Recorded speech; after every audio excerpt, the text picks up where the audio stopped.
Welcome to the 1,000 Nights and 1 Night. Now, when it was the 276th night, she said, It hath reached me, O auspicious king, that Abdullah bin Abi Kilabah continued. I dismounted, and hobbling my dromedary and composing my mind, entered into the city. Now, when I came to the castle, I found it had 2 vast gates. Never in the world was seen like theirs for size and height, inlaid with all manner of jewels and hyacinths, white and red and yellow and green.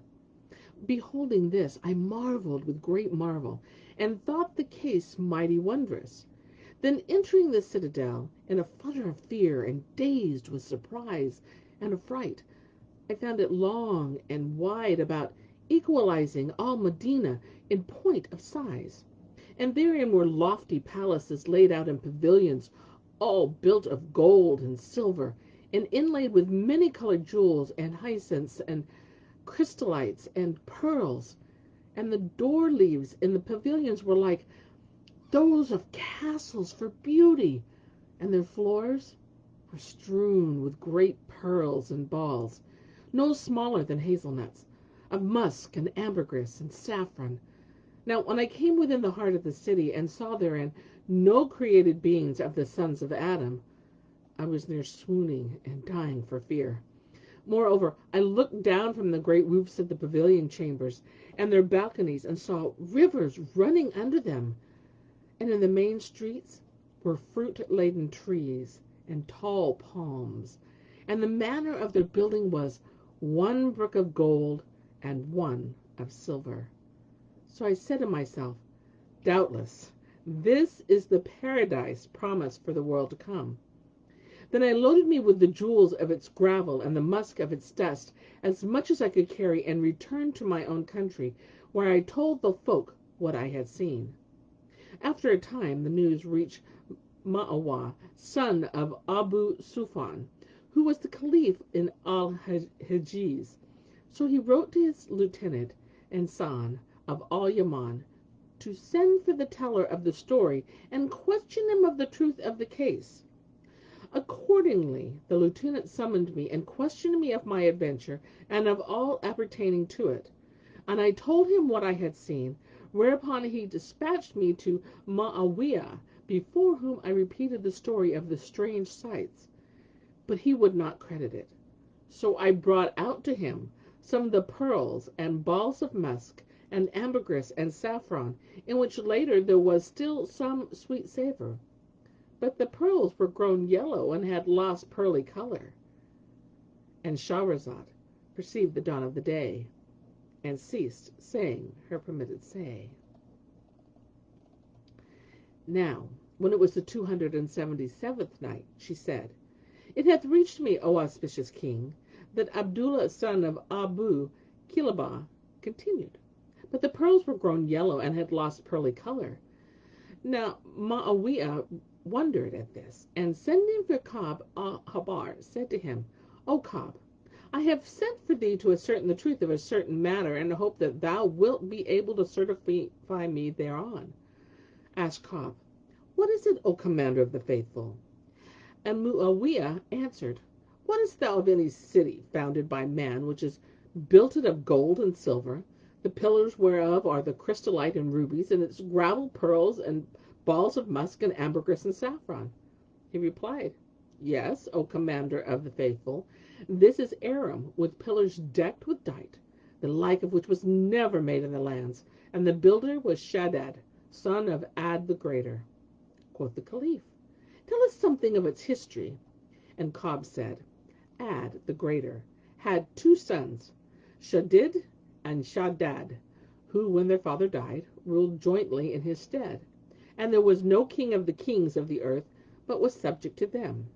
After a while Shaddid died, and his brother Shaddad reigned over the earth alone. Now he was fond of reading in antique books, and happening upon the description of the world to come and of paradise, with its pavilions and galleries and trees and fruit and so forth, his soul moved him to build the like thereof in this world, after the fashion aforesaid. Now under his hand were 100,000 kings, each ruling over 100,000 chiefs, commanding each 100,000 warriors. So he called them all before him and said to them, I find in ancient books and annals a description of paradise as it is to be in the next world, and I desire to build me its like in this world. Go ye forth thereof to the goodliest tract on earth, and the most spacious, and build me there a city of gold and silver, whose gravel shall be chrysolite, and rubies, and pearls, and for support of its vaults make pillars of jasper. Fill it with palaces, whereon ye shall set galleries and balconies, and plant its lanes and thoroughfares with all manner of trees, bearing yellow ripe fruits, and make rivers to run through it in channels of gold and silver. Whereat said one and all, How are we able to do this thing thou hast commanded? And whence shall we get the chrysolites, and the rubies, and the pearls whereof thou speakest? Quoth he, What? Wit ye not that the kings of the world are subject to me and under my hand, and that none therein dare gainsay my word? Answered they, Yes, we know that. And Shahrazad perceived the dawn of the day, and ceased to say her permitted say.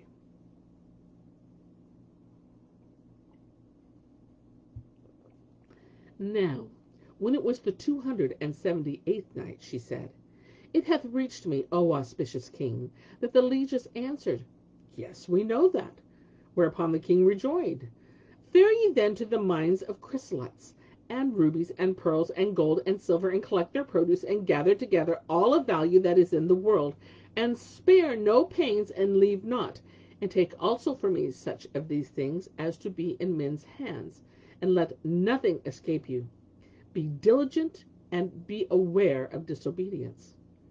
And thereupon he wrote letters to all the kings of the world, and bade them gather together whatsoever of their things was in their subjects' hands, and get them to the mines of precious stones and metals, and bring forth all that was therein, even from the abysses of the sea. This they accomplished in the space of 20 years. For the number of rulers then reigning over the earth was 360 kings.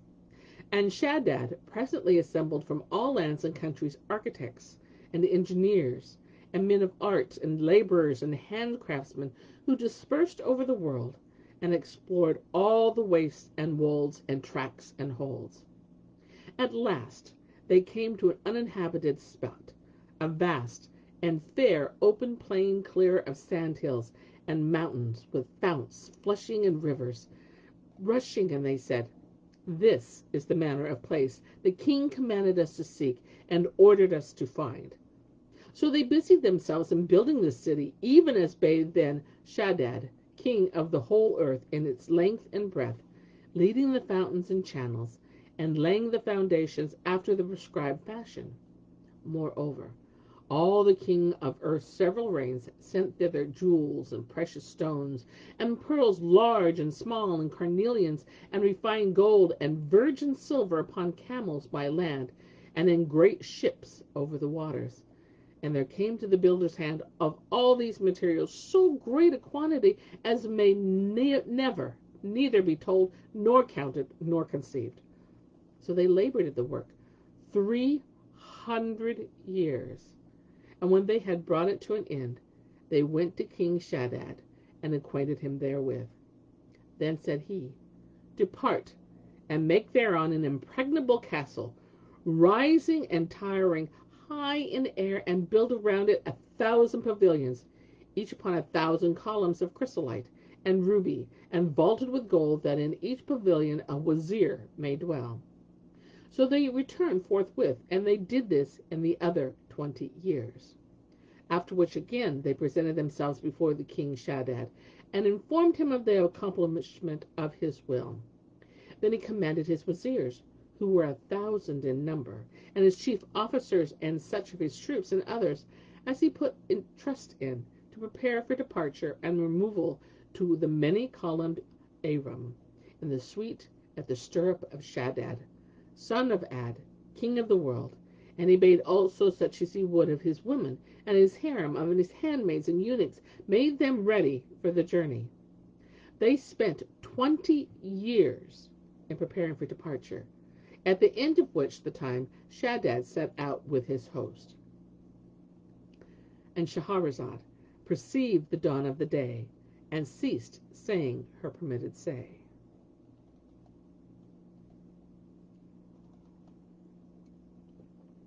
Now, when it was the 279th night, she said, It hath reached me, O auspicious king, that Shaddad bin Ad fared forth, he and his host, rejoicing in the attainment of his desire, till there remained but one day's journey between him and the Iram of the Pillars.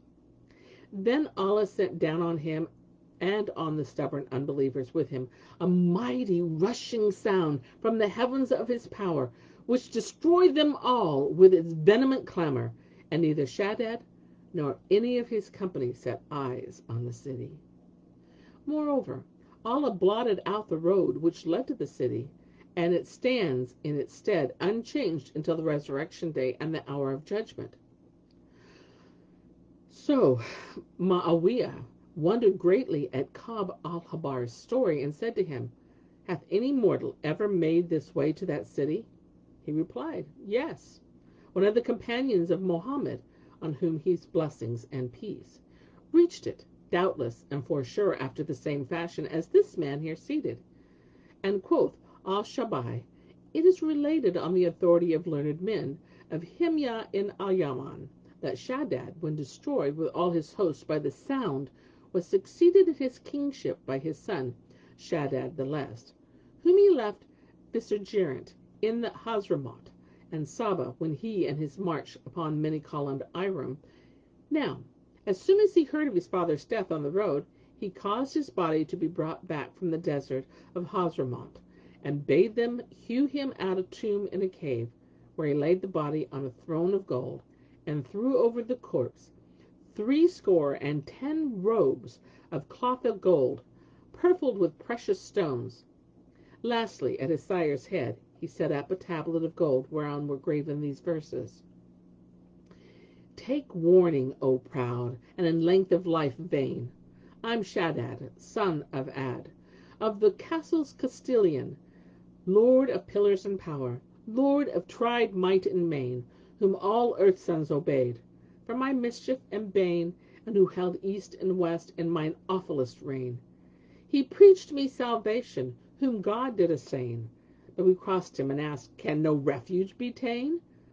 When a cry on us came from the horizon plain, and we fell on the field like the harvested grain, and the fixed day await, we and the earth's bosom lain. Ali Salabi also related, It chanced that 2 men once entered this cave, and found steps at its upper end. So they descended and came to an underground chamber, 100 cubits long by 40 wide, and 100 high. In the midst stood a throne of gold, whereon lay a man of huge bulk, filling the whole length and breadth of the throne. He was covered with jewels and raiment, gold and silver wrought, and at his head was a tablet of gold bearing an inscription. So they took the tablet and carried it off, together with as many bars of gold and silver, and so forth as they could bear away. And the men also relate the tale of Issac of Masul. Quoth Issac of Masul, I went out one night from Al-Mamun's presence on my way to my house, and being taken with a pressing need to make water, I turned aside into a by-street and stood in the middle, fearing lest something might hurt me if I squatted against a wall. Presently, I espied something hanging down from one of the houses. So I felt it to find out what it might be, and found that it was a great 4-handled basket covered with brocade. So I said to myself, there must be a reason for this, and knew not what to think. Then drunkenness led me to seat myself in the basket, and behold, the people of the house pulled me up, thinking me to be the person they expected. Now when I came to the top of the wall, lo! 4 damsels were there, who said to me, Descend, and welcome and joy to thee. Then one of them went before me with a wax candle, and brought me down into a mansion, wherein was furnished sitting chambers, whose like I had never seen, save in the palace of the Caliphate. So I sat down, and after a while the curtains were suddenly drawn from one side of the room, and behold, in came damsels, walking in procession, and headed in hand-lighting flambeaux of wax and censers full of Sumatra and aloe woods, and amongst them a young lady as she were the rising full moon. So I stood up to her, and she said, "Welcome to thee for our visitor." And then she made me sit down again and asked me how I came hither. Quoth I was returning home from the house of an intimate friend, and went astray in the dark, and then being taken in the street with an urgent call to make water, I turned aside into this lane, where I found a basket let down. The strong wine which I had drunk led me to seat myself in it, and it was drawn up with me into the house, and this is my story. She rejoined, "No harm shall befall thee, and I hope thou wilt have cause to praise the issue of thine adventure." Then she added, "But what is thy condition?" I said, "A merchant in the Baghdad bazaar." And she, "Canst thou repeat any verses?" "Some small matter," quoth I. Quoth she, "Then call a few to mind, and let us hear some of them." But I said, "A visitor is bashful and timid. Do thou begin." "True," replied she, and recited some verses of the poets, past and present, choosing their choicest pieces, and I listened, not knowing whether more to marvel at her beauty and loveliness, or at the charm of her style of declamation. Then said she, "Is that bashfulness of thine gone?" And I said, "Yes, by Allah." So she rejoined, "Then, if thou wilt, recite us somewhat." So I reported to her a number of poems by old writers, and she applauded, saying, "By Allah, I did not think to find such culture among the trade folk, the sons of the bazaars." Then she called for food, whereupon quoth Shahrazad's sister, Dunyazad, "How pleasant is this tale, and enjoyable, and sweet to the ear, and sound to the sense!" But she answered, "And what is the story compared with that which thou shalt hear on the morrow's night, if I be alive, and the king deign spare me?" Then Shahrazad perceived the dawn of the day, and ceased saying her permitted say. And so do I cease my tale for the day, until it be morrow.